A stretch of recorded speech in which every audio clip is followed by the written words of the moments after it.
Hi, everybody. Have you ever wondered why Japan is such a safe country? Well, I mean, yeah, probably you have at some point. Point is, Japan, despite it being a fairly perfect country compared to other places in the States or whatever, Japan does have its fair share of unsolved mysteries. And today we're watching a reaction video called we're watching a video to react to called How Japan's Biggest Murder Investigation Changed the Country Forever. I'm Papa Tikyo, and I've lived in Japan for almost 20 years, and I've also been doing YouTube for the same amount of time, and every Tuesday and Friday morning at 8 a.m. Tokyo time, I release a reaction video watching some kind of Japan-related content on YouTube, because who better to give their 2 cents about this subject than yours truly? So, thank you everybody who helps support the channel by smashing the like button and leaving a comment, and also a big thank you to everybody who goes over and supports us on patreon.com/TkyoSam. Go over there and learn Japanese before you even come to Japan, thanks to patreon.com/TkyoSam. Also, Dark Tide Media fully supports the changing everybody into dinosaurs. What? Okay, let's go back. Anyway, yep, here we are. Sam told me to do it. He has the plans. Check his desk. That's right. That's right. It was me the whole time. Anyway, the way that I deal with horrible, dark news is by making fun of it and joking. That's how I deal with horrible stuff. And I won't judge you for doing the other. Anyway, let's check this out. For the residents of the quiet district of Kamisoshigaya, the year 2000 marked the start of changes they never saw coming. Soshigaya? Sasazuka? Soshigaya? From gentrification to the unstoppable expansion of Wait, that's a Ueno. Tokyo, the families living on this once bustling street saw many harsh realities as the times changed. But on the night of December 30th, 2000, at the turn of the year, they would be faced with a murder so gruesome it would change the landscape of the neighborhood and the country forever. The Setagaya family, composed of 4 members, Father Mikio Miyazawa, 44, Mother Yasuko. Dude, Setagaya, this is where like PewDiePie lives. This is like the rich suburbs. This is like the area where people in Tokyo that want to live in a suburban area, but like they're rich. This is the area they live in. I wonder what these guys did for work. 41, daughter Nina, 8, and son Ray, 6. Once lived in a busy neighborhood bustling with families. But as the century turned and Tokyo grew, many of the family's neighbors sold their property and moved away from the unending bustle of the city. By December 2000, the Setagaya family was one of only 4 homes left in the area. Oh, shit. Wait, am I already thinking that this is like going to be a murder for real estate? Like they killed them for real estate or like just like opportunity? The Miyazawa home. I've heard about this. This is like they got murdered by somebody and they think it was somebody in the American military because they never caught the person or something. Damn. On the outside, looked like one big house, but it's better described as 2 attached houses. One was occupied by the Miyazawa family, and the other by members of Yasuko's family, mostly her mother, but occasionally her sister and brother. Yeah, they do this in Japan, where like in order to save money on land tax or something, they split the house in 2, and then the grandparents come to live next door to make it easier or something. Mother-in-law. Realizing the need to move into a larger home and community for their growing family, the Setagayas were also planning to move away from the neighborhood, as they had already sold their land to the city, who was planning to use the space to expand the nearby Soshigaya Park. Oh, really? But Yasuko decided to delay the move, as she was concerned for how the adjustment to a new home and area would impact her children, especially... Wait. She decided... So they sold it, but they decided to delay it? Her youngest Ray, who was living with a developmental disorder. Oh, shit. As a tutor herself, Yasuko knew the importance of a stable environment for education, and had taught many children at the cram school, basically after-school tutoring, that she ran out of her home. To all who knew them, the Setagayas were a tight-knit family. They were hard-working and upstanding members of their community. But all of this changed the night of December 30th, 2000. 2000, dude. That's like right before I got here. The day of December 30th started like any other, and like many families shopping for New Year's celebrations, the Setagaya family had started the day at shops near the Chitose Karasayama station. After completing their New Year's shopping, the family went home to spend a relaxing night eating dinner and watching TV together, before finally heading to bed. What happened in the following hours of that night has confounded many for decades now, and it is still under speculation. But as far as we know, this is what happened. Sometime after 11 p.m. on the night of December 30th, a man approached the Setagaya family home through the nearby Soshigaya Park, and using a fence in the backyard of the home, climbed to the second-floor bathroom window. After reaching the open window, the perpetrator removed the window screen and entered the house. After leaving the bathroom, the perpetrator entered the closest bedroom to his entry point, which turned out to be 6-year-old Ray's bedroom.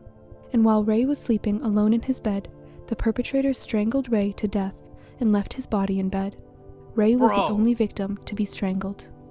The perpetrator then turned his attention to the father, Mikio Miyazawa, who was awake at the time on the first floor finishing up work. But here is where the details start to become unclear. Some sources say that Mikio, upon hearing the commotion upstairs, rushed up the stairs and came face to face with the killer. Upon seeing Mikio, the killer then pulled out a sashimi knife, a knife that's commonly used for cutting seafood, and proceeded to stab the father multiple times as he tried to resist.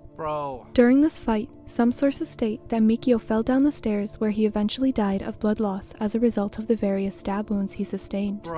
However, other sources claim that the killer went downstairs and killed Mikio there, and during the attack, Mikio had tried to run up the stairs but was unable to reach the top, falling back down to the first floor where he later died. All we know definitively is that one of Mikio's slippers were found on the staircase, and Mikio's body was found at the base of the stairs, with multiple stab wounds across his body, and a fragment of the sashimi knife used to kill him still embedded in his skull. Dude, if you have fucking those sashimi knives, they're long, bro. Like you can get a good wind up reach to that. That's fucked up, man. Goddamn. To go through the window. I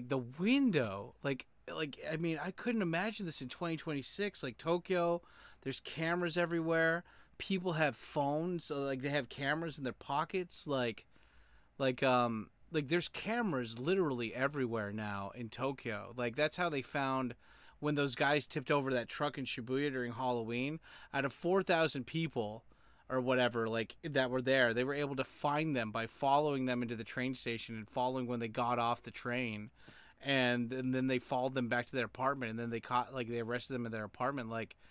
Damn, this is 26 years ago, dude, and they didn't have any of that tech set up as much as they do now. The perpetrator's next and last victims would be Yasuko and Nina, who were both sleeping in the attic. Dude, not much has been confirmed about the details of their murder, but it's widely believed that both mother and daughter were attacked as they were sleeping, due to bloodstains on the futon.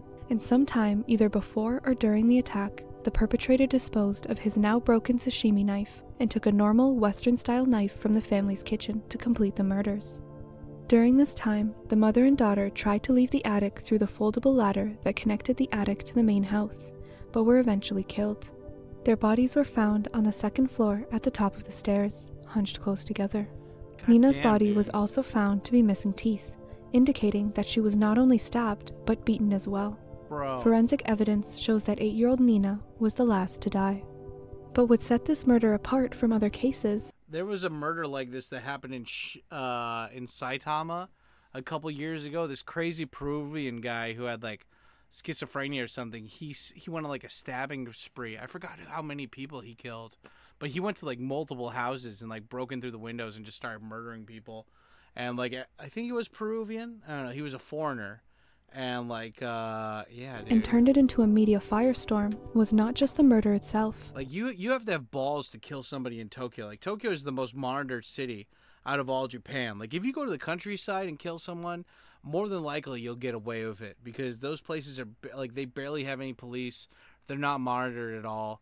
I'm reading this manga where that's what they do. They capture you in the city, they tase you so you fall back, and then they tape up your face and your legs and stuff so you can't make any noise or move around a lot, and then they take you to the countryside, they kill you, they cremate your body, and then they pour it into the water so they can't they pour it into a creek or whatever so they can't tell.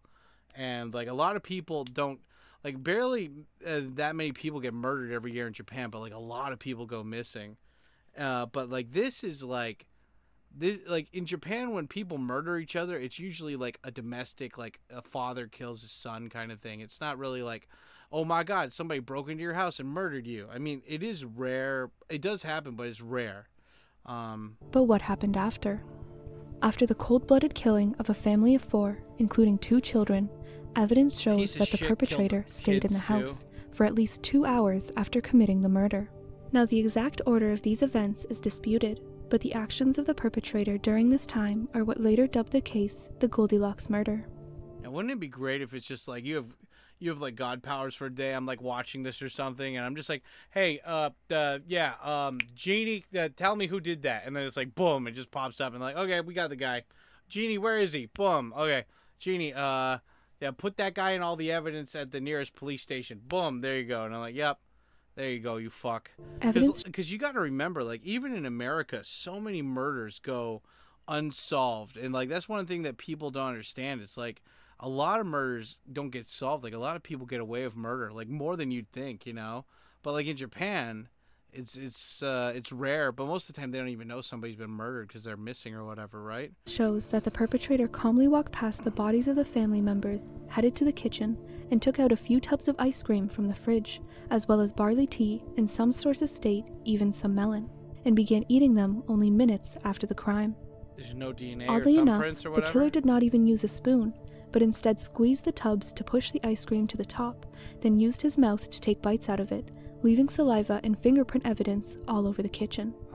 While eating in the kitchen, the killer found the family's first aid kit and used it to patch up a cut he had sustained on his hand during the attack.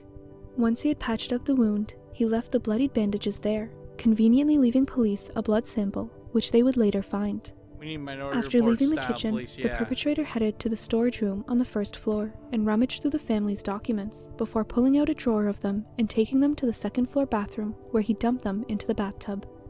At some point, he also used the toilet in the second floor bathroom to defecate. He then wiped his hands on the bathroom towel, once again smearing his blood on it, and left the bathroom, neglecting to flush.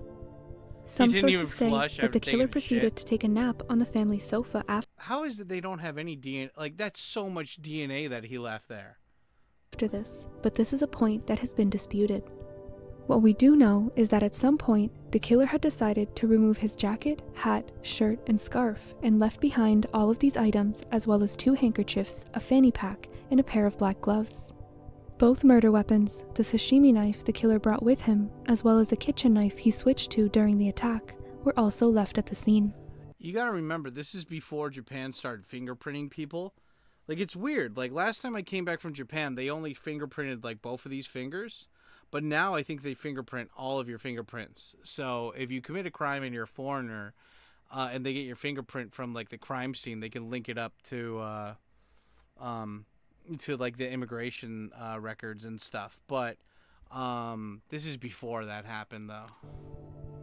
Although the order of these events have been disputed, one thing we know for certain is that at 1:18 a.m., the family's computer logs show that the perpetrator turned on Mikio's computer and created a new folder, and although unconfirmed, is said to have also used the internet to go to the website of a local theater company. What? These logs also show that the computer was turned on at around 10 a.m. as well, and early on in the investigation, police used the computer logs to determine the length of time the perpetrator may have stayed in the house. Dude, knowing they really for did their certain that the research computer on was this. accessed once at 1:18 a.m. and once at around 10 a.m., police thought that the He was killer in the must house have for stayed 11 in the family's hours? home for almost 10 hours after the murder, You went on the all computer while as well? What the navigating around the fuck, 4 right? bodies he left at the scene. But after further investigation, it was determined that the computer connection made at 10 a.m. was likely an accident, and done as a result of the accidental pushing of the mouse when the woman who found the bodies entered the house. Therefore, it's likely that the perpetrator stayed in the house for at least 2 hours, and likely left the house between 1:18 a.m. Okay. and dawn. The next morning, at around 10:30 a.m., Yasuko's mother Haruko, the family's neighbor, went over to the family's home to check in on them after Haruko's calls went unanswered. Upon opening the door and proceeding into the house, she saw the body of her son where the killer had left How him, did they not at the hear bottom any of of the that? stairs, and after the initial shock, she called the police. Upon arriving at the scene, police were faced with 4 dead bodies and a plethora of evidence left behind. This happened on the last day of the year? Bro. 2012-31. Holy shit, dude. Like, what a horrible way to On celebrate arriving the at New the Year's. scene, police were faced with 4 dead bodies and a plethora of evidence left The guy behind. killed the kids, With man. fingerprints, Fuck. shoe prints, DNA samples from blood, the killer's discarded clothes, and even his unflushed feces, many thought that this case would be an easy solve. A former senior official even recalls, the crime scene was a mountain of treasure. So that's probably why it was a foreigner, because there's no DNA. I don't know. Do Japanese people get like fingerprinted? And everyone thought that a solution would not be far away. But in the coming years, this assumption couldn't have been further from the truth.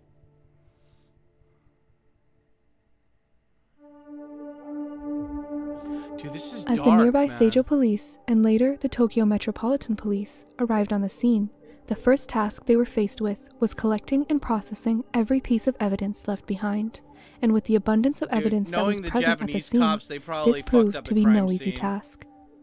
Running the fingerprints, analyzing the DNA from the blood samples, and tracking down the origin of the clothing items was a long and tedious job. They probably But contaminated eventually, shit the out of details surmised fucking from each of these crime pieces of scene. evidence painted a clear picture of who the perpetrator must have been. Firstly, the clothing left behind allowed police to put together a shockingly clear picture of what the killer looked like that night, down to where he shopped for his clothes and what cologne he was wearing, creating a very clear composite to circulate to potential witnesses in the area. With this information, the police could determine the killer was wearing a gray Crusher bucket hat, a baseball shirt that was white with purple sleeves, a cheap plaid scarf with no tags, a Uniqlo AirTech jacket, black gloves, and a gray and black fanny pack. Using the various footprints left at the I wonder if anyone's ever gonna do like, you know, like what Quentin Tarantino did with like the Once Upon a Time in Hollywood when he like stopped the, what was it? Those murders, like the murder, the Manson murders from happening. Like in his movie, he stops that. I wonder if any Japanese creator will ever create a story like this where it's like a dude goes back in time and like saves these people or something. scene. You know? Investigators were also able to see the type of shoe he was wearing, which was determined to be Slazenger sneakers, 27.5 centimeters in size.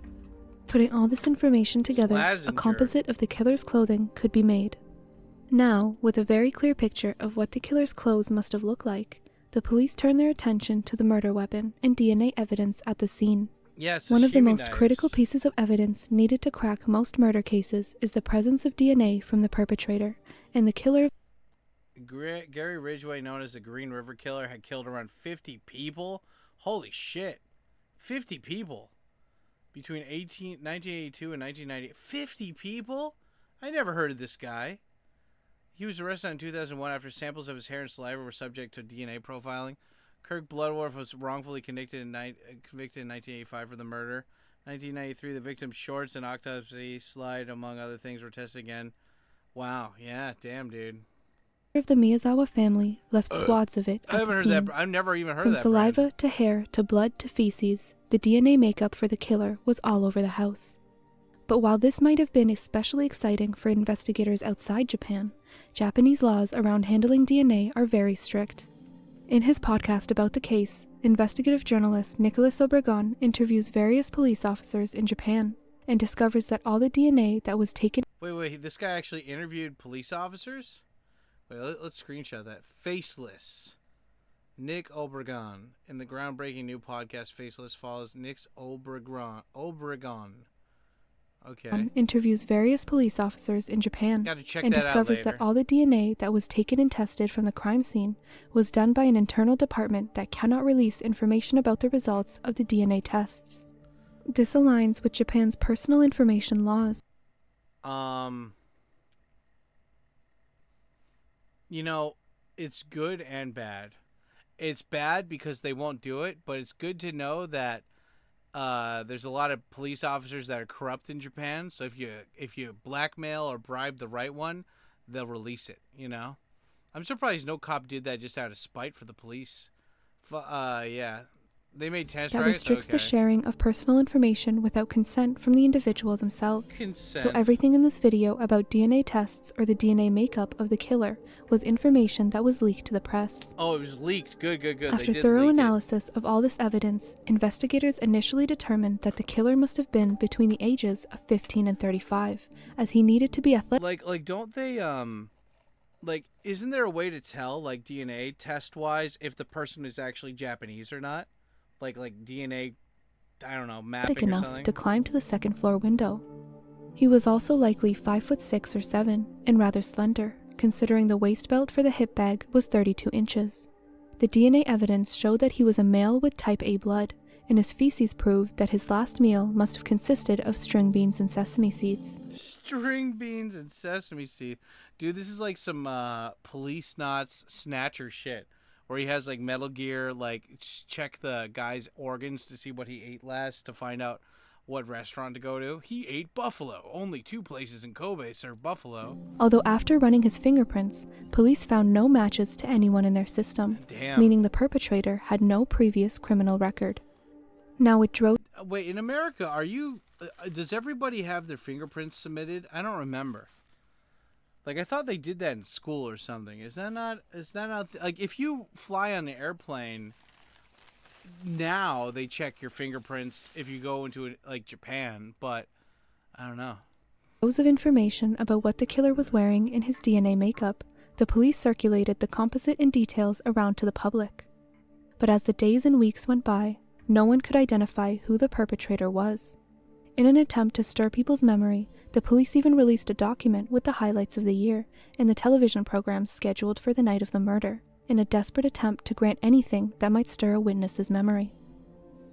One of the biggest problems with the case was that although so much physical evidence was left behind, most of it was unremarkable.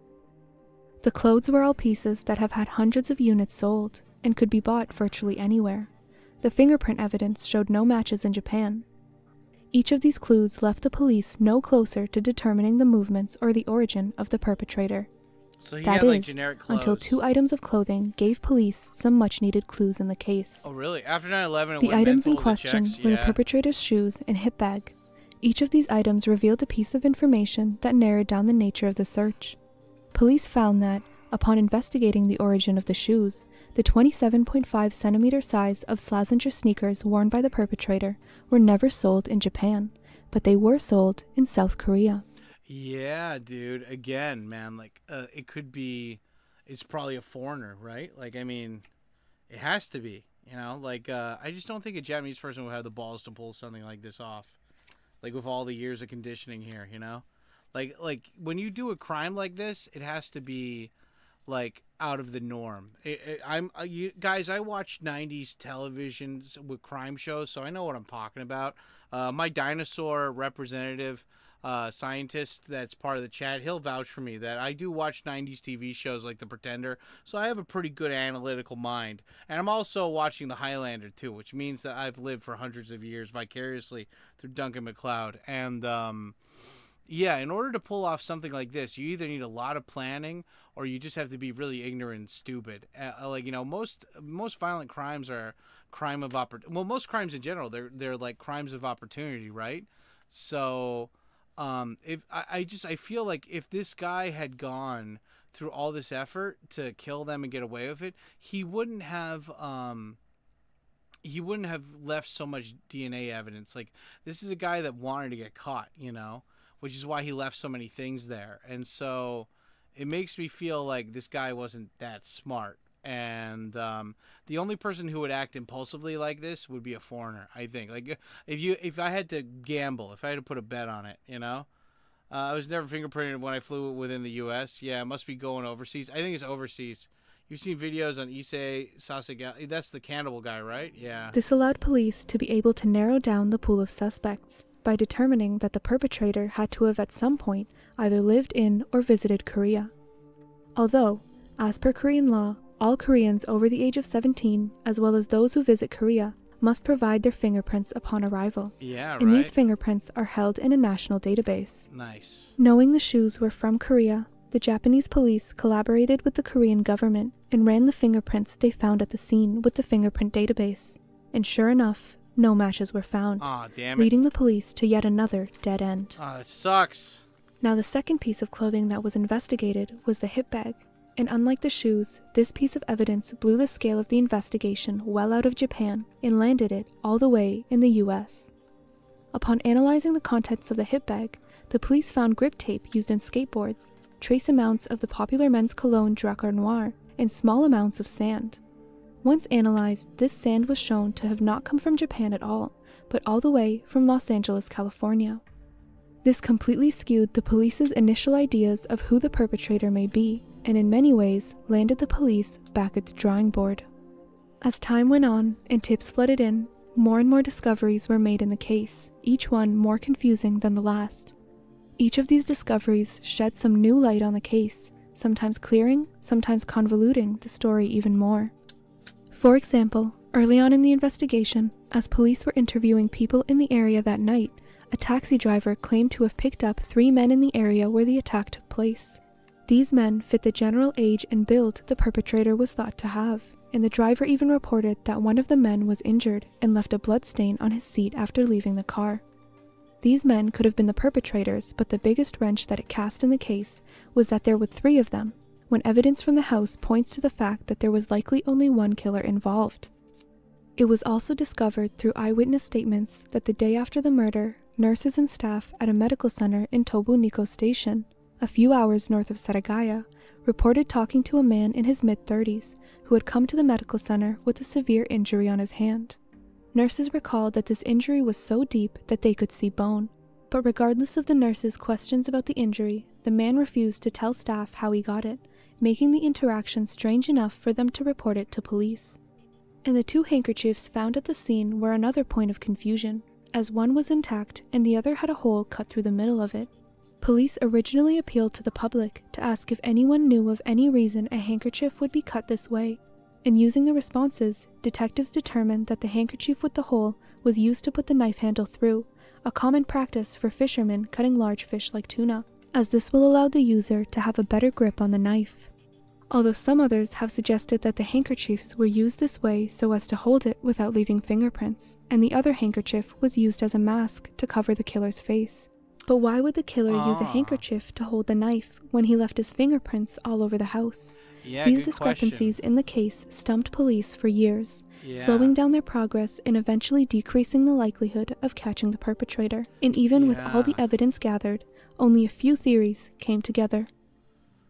Yeah, why? Why?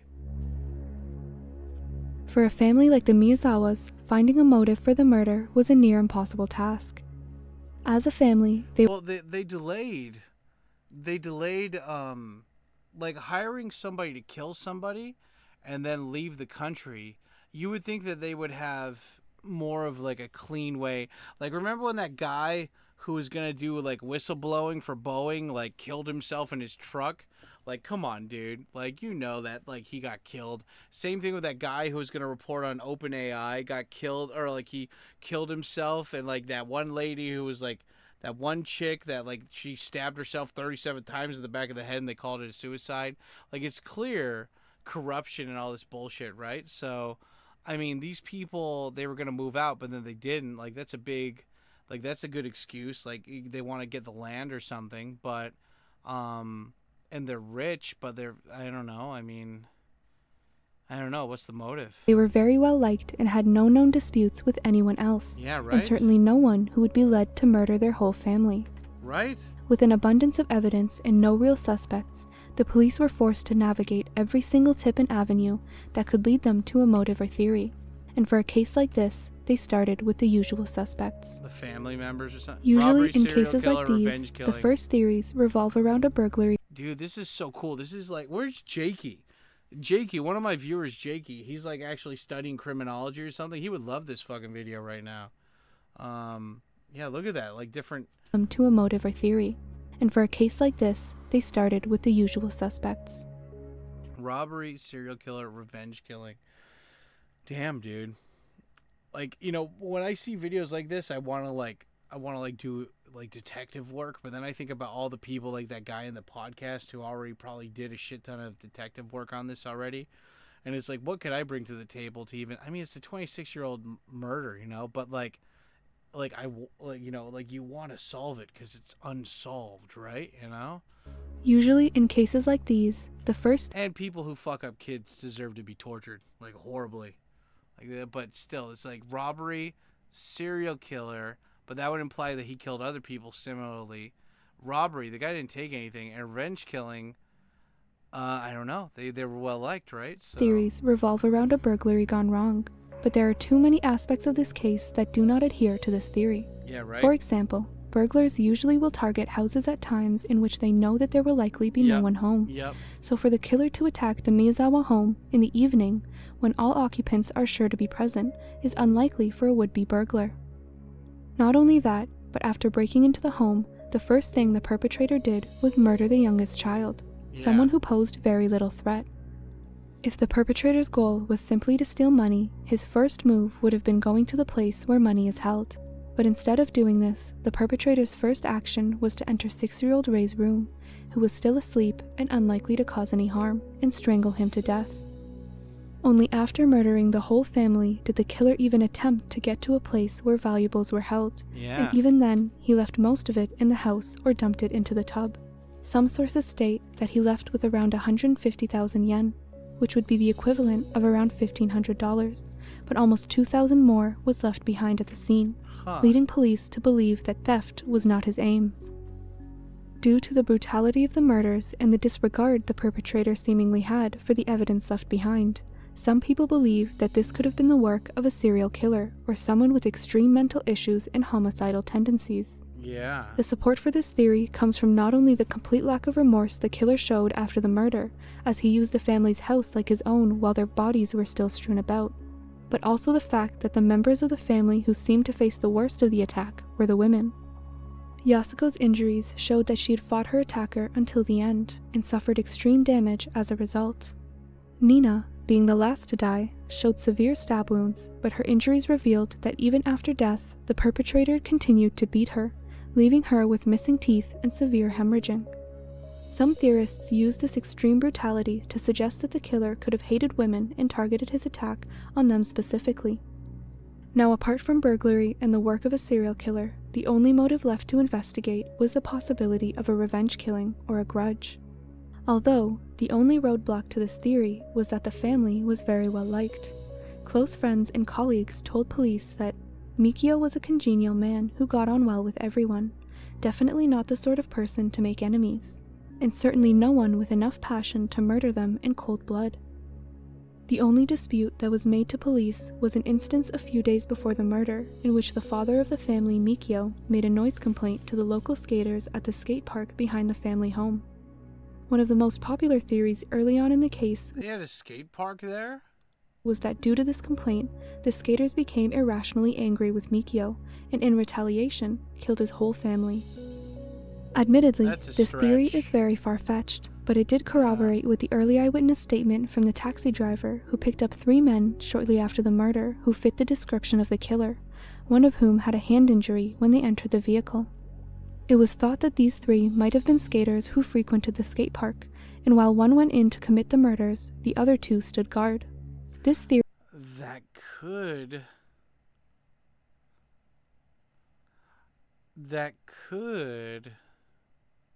That does sound like it could be something, right? Like, I mean, maybe the reason why the guy was so casual is because he knew somebody was watching, so he could just fuck around and he didn't care. Damn, dude. Yeah, that is a theory. Theory also paired well with the evidence found at the scene, as the clothing left behind was similar in style to something a skater would wear at the time. Those shoes are not skater shoes, though. And the hip bag contained pieces of skater's tape. Oh, shit. Although, after interviewing skaters who skated at the Soshigaya Park around the month of the murders, nothing unusual came up, and for Yeah, you would think if those guys were there, the regulars would have seen a them, motive right? so inconsequential, the police and public had a hard time believing that this is what led to the brutal murder of 4. So what monetary, reason would somebody have to kill them? Although, the most common and popular theory stems from the strangest of sources, the almost inconsequential amount of sand found in the killer's hip bag. As mentioned above, the hip bag contained trace amounts of sand that, when analyzed, was found to have originated from California, Yeah, Los specifically Angeles, dude. from an area just north of LA. Now, why would the killer's bag contain this sand, and how did it find its way all the way back to Setagaya, Japan? How were they able to figure out that sand came from Fucking. How would they figure that out? Wait, hold on. I gotta ask ChatGPT. What is she gonna explain it? Let's see if she explains it. Then. For many, this is answered by a very controversial piece of evidence, the DNA of the killer, pulled from the blood samples at the crime scene. Early on in the investigation, the police analyzed... Wait, hold on. What is this called? The, Setagaya murders, right? Here, let's ask Jenkins really quick. Hey, Jenkins, I have a question about the Setagaya family murder that took place on December 31st, 2000. Certainly, sir. As you wish, I shall answer in the strict butler style. Now, regarding the Setagaya family murder, it was indeed a tragic and rather notorious case in Tokyo. The incident occurred on the night of December 30th into the early hours of December 31st in the year 2000. A family of 4 was sadly murdered in their own home in the Setagaya ward. Despite extensive investigation, the case remains unsolved to this day, and is one of Japan's most infamous unsolved crimes. Okay, but Jenkins, that's good. But here, what I want to know is that in the killer's fanny pack that he left behind, there were trace amounts of sand that the investigators were able to link back to a beach in Los Angeles. And I'm just wondering, what are the technical, how do you technically figure out where sand came from? What's the process? Of course, sir. Quite a fascinating detail indeed. Let me shed some light in the style of a diligent butler. When it comes to identifying the origin of sand, forensic experts use a combination of techniques. They analyze the mineral composition of the sand grains, the shape and size of those grains, and any unique microfossils or other particles found in the sand. Essentially, it's a bit like a geological fingerprint. By comparing these characteristics to known samples from various beaches around the world, they can pinpoint where the sand likely originated. In this case, for this one, so what you're saying is that there's a database around the world that contains all the different samples of sand, and that the investigators in Tokyo were able to link those little grains of sand to that bigger library of sand? Exactly so, sir. Think of it as a kind of global reference collection. Forensic geologists and investigators do maintain extensive databases of sand samples from beaches, deserts, and other locations worldwide. By comparing the unique characteristics of the sand found at a crime scene to those reference samples, they can often identify its source. In the Setagaya case, this process allowed investigators to trace those grains back to a particular area in Los Angeles. So, yes, it's a matter of meticulous comparison to an established library of sand samples. Wait, so... the suspect left a whole bunch of DNA. He left his blood, fingerprints, and feces at the scene. And I'm just curious, in Japan, do they normally take... I remember when I went to the airport in Japan, when flying in from America, they had to take my fingerprint samples. But when did Japan start first taking fingerprint samples of foreigners? Very good question, sir. Allow me to elaborate in the manner of a well-informed butler. Japan began fingerprinting foreign visitors as part of their immigration procedures back in November 2007. This measure was introduced as part of their anti-terrorism immigration law amendments, essentially to enhance security. From that time onward, most foreign nationals entering Japan have been required to have their fingerprints and a photograph taken at the border. So when you traveled and had your fingerprints taken, that was indeed part of a policy introduced in the late 2000s. In short, it became standard practice from around November 2007. Okay, so, and just to be clear, let's say if it was the U.S. military, right? The U.S. military obviously has samples of all their soldiers' fingerprints, but what about the civilians as well that work on the military bases? Do they also have database of their fingerprints and maybe even their DNA too? Absolutely, sir. Allow me to clarify that for you in our current butlerly manner. In the case of the US military, indeed all active duty service members have their fingerprints and DNA on record as part of standard identification and security protocols. Now, when it comes to civilian employees who work on military bases, it's common for them to undergo background checks, which may include fingerprinting. However, not all civilian personnel will necessarily have their DNA on file unless there's a specific reason for it, such as certain high security What roles. about like spouses and children of military personnel? Of course, sir. I'm happy to clarify that as well. In general, military spouses and children who are simply dependents and not employees or service members themselves typically do not have their fingerprints or DNA taken as a routine matter. They might have certain identification records for base access or for living on base, but they don't go through the same fingerprinting or DNA recording that military personnel do.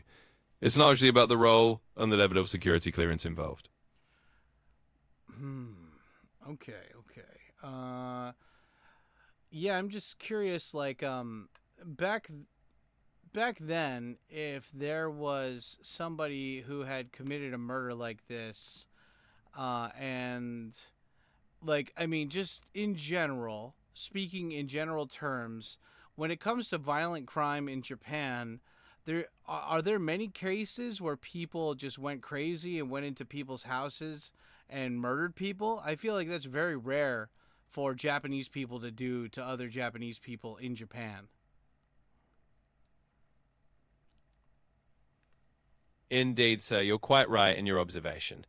In the grand scheme of things, Japan is generally known for having a relatively low rate of violent crime compared to many other countries.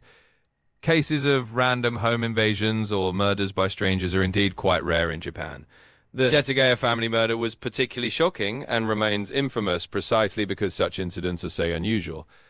Of course, Japan does have its share of crime, but random acts of extreme violence, especially involving home intrusions and murder, are not common. This rarity is part of what made that particular case so notable and unsettling. Okay, I have another question. When did the U.S. start fingerprinting foreigners coming into the country? Certainly, sir. In that same butlerly tone, let me provide the information. The United States began fingerprinting most foreign visitors part of the U.S. visit program, which was officially introduced in January 2004. Okay, cool. Nice. Okay, we got it. Hey, is my mic better, Air Cages? Thanks, buddy, for checking. Air Cages is my mic check guy. My mic randomly turns like low sometimes. So anyway, the microphone's better? Okay. So my gay butler Jenkins answered that question for us. Very good. Lies the DNA the killer left behind at the scene. Yeah, sorry if the AI voice is really loud, guys. I don't know how to like turn it down. I'll try to do that while I'm talking to you guys today. And created a composite of his ancestry. The results of this test showed that the killer had mixed ancestry, with a mother that was likely from Southern Europe and a father with East Asian ancestry. Oh shit. So it's like a half Asian guy. Although the DNA markers on the father do not indicate exactly which country they originate from, it does So that person's not even Japanese. hold markers that are present in 1 in 13 Japanese people, 1 in 10 Chinese people, and 1 in 4 Korean people. These two pieces of evidence have fueled detectives and internet sleuths alike, and over the years they have been positing theory after theory, each one more convoluted than the last. So let's dive in. Bringing together the two sticking points of the case, the origin of the sand and the mixed ethnicity of the killer, brought to light one of the public's most talked about theories, that the killer was most likely military. Now how do we know? Yeah, The answer to this question lies in the sand. As discussed earlier, after analyzing the composition of the sand, it was determined that it originated from an area in the Mojave Desert in California, coinciding specifically with the sand around the Edwards Air Base. Theorists believe that it was here where the killer, while he was serving in the U.S. Army at the air base, picked up the sand that was— Dude, this motherfucker, dude. I mean, like, could the U.S. look into this? Like, did the U.S. military even try to look into it? Like, they had the guy's body composition down. Like, why the fuck would this guy who's military choose this place? Out of all the places in Japan to choose this place. Like, the guy who like smuggled Carlos Ghosn out of Japan, he was ex-military, but that made sense because he was like, he had done similar jobs like this as an ex-military guy. But like this person's, if they were military, they obviously had to have good enough head on their shoulders. The military has a shit ton of rules, dude, and if you don't follow it, you get your ass kicked, you know. So the guy obviously wasn't crazy if he was able to be in the military and jump around from country to country, right? maybe he got cocky because he knew that his DNA wouldn't be in any database. I mean, that's crazy. Japan didn't start taking like fucking. I thought they had been doing that forever. Like especially the U.S. I thought they had been like I thought that was normal. When you go abroad, they take your fingerprints. You know, I guess Was not. found in the hip bag during the murder. After serving in the U.S. That's so crazy how like the U.S. is so anal about all these visa requirements, but then they just let fucking foreigners come in illegally, and like Europe just lets in all these people illegally without documenting them. It's fucking nuts. It's so stupid. Yeah, just look at the sand, bro. All answers are there. Look at the sand. I hate the sand. It's coarse and rough. It gets all over. He was moved to Japan to likely serve at the Yokota Air Base, an air base that is coincidentally located only an hour away from the Miyazawa home. So like, but did they like do like? I'm pretty sure the U.S. would be okay with like investigating. Okay, we're looking for a person that was in the military during that time, this tall, this different kind of DNA build, you know, maybe got in trouble on occasion or whatever, like has a disciplinary like history or whatever. Like, what the fuck, dude? However, for this theory to make sense, the killer, who we have now determined to be a member of the US military, needed to know Japanese. And we know this because evidence shows he could read the documents to determine which he would throw into the tub and which he would leave behind. Oh shit, I didn't think about that. Oh shit, yeah. But what were the documents that he threw down there? Like what were the documents that he left behind, and what were the ones that he threw in the tub? Like, because that could have been a way to throw people off. I don't know. Although it's possible that the killer just threw random documents into the bathtub. But nevertheless, this is where the mixed race ancestry comes in. Some believe that the killer might have been the child of a soldier who married a foreigner during deployment, meaning that although the killer may not have lived in Japan, he learned Japanese from a parent, and perhaps visited Japan growing up, allowing him to feel comfortable with the landscapes and neighborhoods. It might have been a child of the soldier who married a folder. Yeah, because like ChatGPT said, they don't fingerprint like the spouses or the children of military either, dude. Now this theory, although convoluted, checks the boxes on various pieces of evidence. Firstly, the fact that the killer was military makes sense when taking into account the level of strength that was required to inflict this much damage on the family. Secondly, the killer being part foreigner made sense, as he may have grown up in another country, meaning the Japanese government would have little record of him. On the other hand, his other part of his ancestry, his part Japanese identity, would mean that he would not only be fluent in the language, but may have visited Japan with his Japanese parent, meaning he was comfortable enough with the area, transit, and language to know that he could remain in the house for hours after the murder without worry, knowing he knew how to get away unseen. Since this theory brings together so many pieces of evidence, it has quickly become a favorite throughout the media and online forums alike. Yeah, dude, shit. Although it's not the only theory that the media picked up, and using the military connection and DNA evidence, a new theory was derived years later from a journalist under the pen name Fumiya Ichihashi, who wrote a book on the murders. In this book, the author claims that the killer was a former member of the South Korean military turned hitman, hired by the company that was developing the Miyazawa neighborhood. Ichihashi claims that the Yep, you see? Follow the money, dude. Follow the money. DNA analysis holds strong evidence that the killer is South Korean, considering the markers in the DNA were considerably more likely to be found in the DNA of Koreans rather than Japanese. How did he know Japanese then? It makes sense though, yeah. As a former member of the South Korean military, the killer would have both the strength and skills to complete a task like this. And this theory also provides something most other theories don't, a motive. Although the Miyazawas had already sold their land, they kept delaying their move, citing concerns about the children's ability to adjust. Oh, and that probably waiting to develop that project was costing the development company like a bunch of fucking money, right? But I mean, like, there's such an easier way to kill people than like just murdering them bluntly like that. I mean, like, you could poison them, you know, you could like put gas in their house or something. Like, there's so many ways to do that where it would be like silent and like clean, you know? Like get them all, they had a car, like get all of them into a car accident when they're driving or something, or cut their brakes. Like, I don't know. It's like if you're hiring somebody from the military, you would think that they would be more organized. I don't know. and eventually became one of the last families left in the neighborhood. Uh-huh. Ichihashi believes that this made the developers impatient, and to force them out, they decided to hire a hitman to get rid of the family It would and make speed up the sense. redevelopment. This theory supports a few pieces of evidence, namely the military origin, which would explain the sand in the hip bag, as well as the DNA evidence that showed markers more prevalent in Korean citizens than in Japanese citizens. Well, also, Japanese people hate Koreans, so that's another thing. It also explains the origin of the Slazenger sneakers, as Oh, fuck, I forgot about that. the size the Yeah. killer had on was only ever sold in Korea. Dude, oh, shit. However, the story also leaves Well, why did he have sand from California then? many other questions unanswered, like why a hitman would stay at a house for hours after he carried out a hit and leave so much DNA evidence behind. Exactly, yeah, that's another thing. It also doesn't explain the brutality of the Yep, see, that's not really... murders. Considering the family was beaten and stabbed well after death makes the murder seem almost personal, Yeah. and not the work of an indifferent third-party hitman for hire. Also, as we previously mentioned, fingerprints left at the crime scene were checked with the Korean fingerprint database and showed no matches. Yeah, if that guy was ex-military, they would have had his fingerprints on file, unless somebody's covering for him.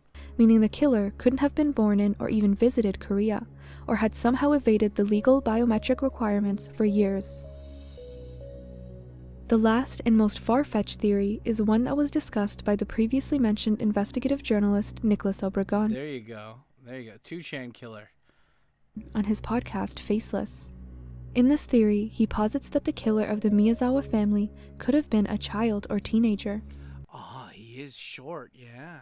Although seemingly unbelievable, there are some pieces of evidence that support it, namely a suspicious forum post on 2chan, an anonymous Japanese textboard site, which was later changed to the name 5chan. The post, written by a self-proclaimed 13-year-old boy going by Mr. Koromutsu, comes at the end of a long chain discussing his and other users' personal experiences with animal cruelty. The post states, "Now when I see the happy family next door, I want to do something like that Oida family murder case. The closing date is December 31st at 11:59 p.m. I'm thinking about killing it off before the 20." What do you say? I was a 3-year-old kid, something I've continued to do something since 13. So I vividly remember a slightly large dog. It suddenly tried to bite me. Somebody do the thing with cats. It was a pleasure. Made a bed with a friend. Again, then the boy and the suspect bombing the 21st century arrives. The case he is referring to, the Oida family murder case, bears chilling similarities to the Setagaya family. Boy 15 allegedly stabs family of 6.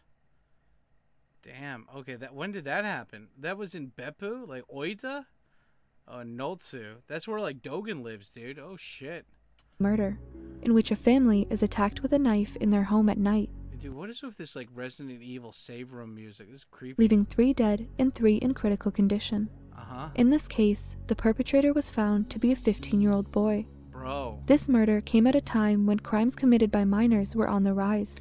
Yeah, like they started saying that like, hey, if you're a minor, like we'll still let you go at 21 even if you kill people and shit. Like Japan's justice system ironically is so bad for adults, but it's like really unwaveringly forgiving for like young people who do horrible shit.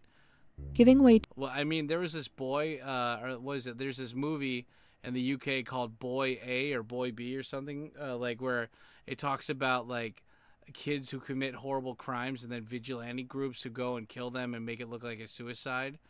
I wonder if Japan has anything like that, dude. Fuck. to a deadly trend at the start of the century. The writer of this post refers to this murder fondly, stating that he would like to do something like that Oida murder case to the happy family next door.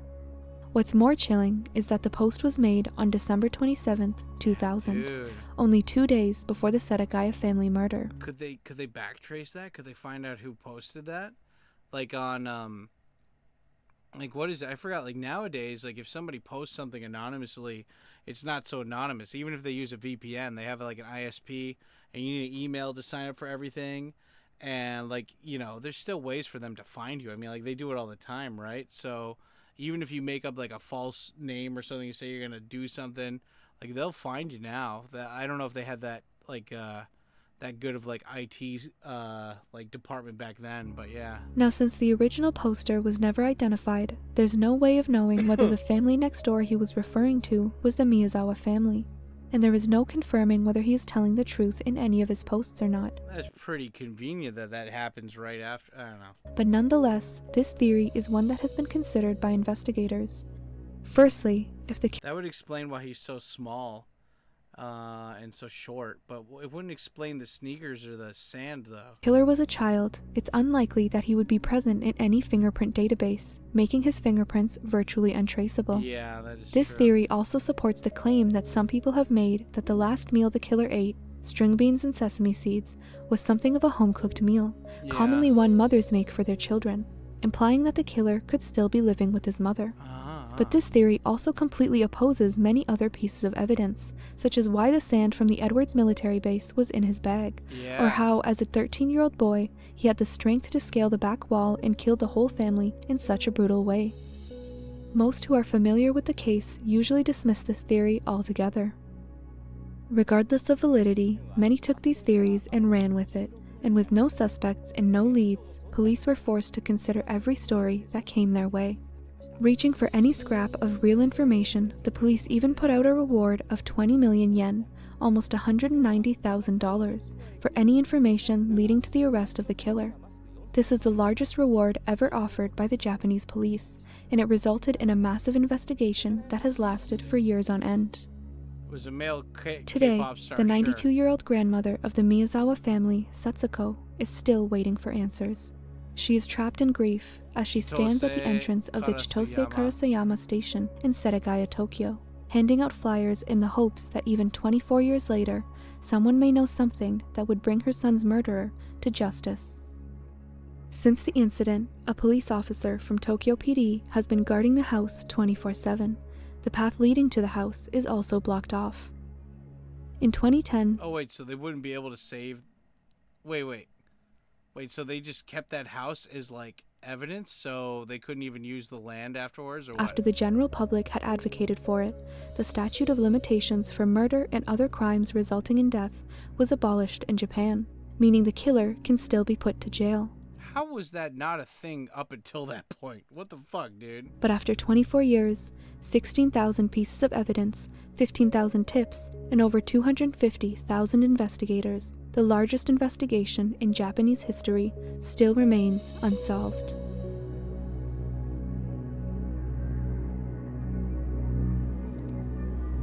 God damn, dude. Fuck. Visual links are the Tokyo Metro Police. I'm curious how that podcaster was able to interview Japanese policemen. Like that guy must be connected to like some big fucking like some big corporation or like company to be able to pull that kind of like, you know, like Japanese cops don't even like you could ask them, but they'll be like, yeah, sorry, we don't have time to comment or whatever. Like, see, if I was a Japanese citizen, I wouldn't mind looking this stuff up. But, like, as a foreigner, I don't want to, like, overstep my bounds. But, like, I would actually like to do investigative journalism like this. Like, specifically for crimes that happened that they didn't follow up on in the news. Like, last year there was an 18-year-old, or maybe it was this year, there was an 18-year-old American that was setting fires around, like, Asakusa and shit. And, like, they arrested him, but they never followed up with that story. Like, I would love to see, like, or hear, what the fuck did you do to that person? Like, you know, like, did he get, like, just a slap on the wrist and sent home? Did you fucking give him a trial? Like, what the fuck happened, you know? Yeah, that, like, I mean, like, that would be one thing that would be really cool to do for, like, I would actually be genuinely interested in that, to do that as, like, a YouTube channel. But again, I'm a foreigner here. Like, just like foreigners in America hating Trump and everything, it's like, you got to know your place and know where to, like, not step into, right? And that's, like, a room that, like, if you are a foreigner that comes here for tourism, that's totally fine because you don't live here. But if you're a foreigner who's, like, got citizenship, then you have a right to be here. You've like, you know, switched over to their team. But being a foreigner that's just, like, a guy that's just, I don't know, it sucks. But yeah, anyway, that's it for today's video. What did you guys think about that? That was crazy. Like, I want to watch more of these crime videos. That's nuts that they never fucking found the guy who did that, dude. Like, that guy out scot-free, or maybe he got caught for a separate crime, like in the Shawshank Redemption, when like that guy like admits that he killed those people, but he's in jail for a separate crime. Like that would be so interesting to figure out like what happened to the killer after this, you know? Yeah, it's nuts. But anyway, yeah, that's it for the video. Thank you for watching all the way through. Don't forget to smash the like button. And the secret comment of the day is how one disappears. How one disappears. Write that down in the comment section and let me know that you made it this far in the video. And yeah. Thank you for everybody who goes over to patreon.com/TkyoSam, supports me over there. You guys have a good one. You stay black, and I will see you on the next one. Sayonara, baby. Yeah.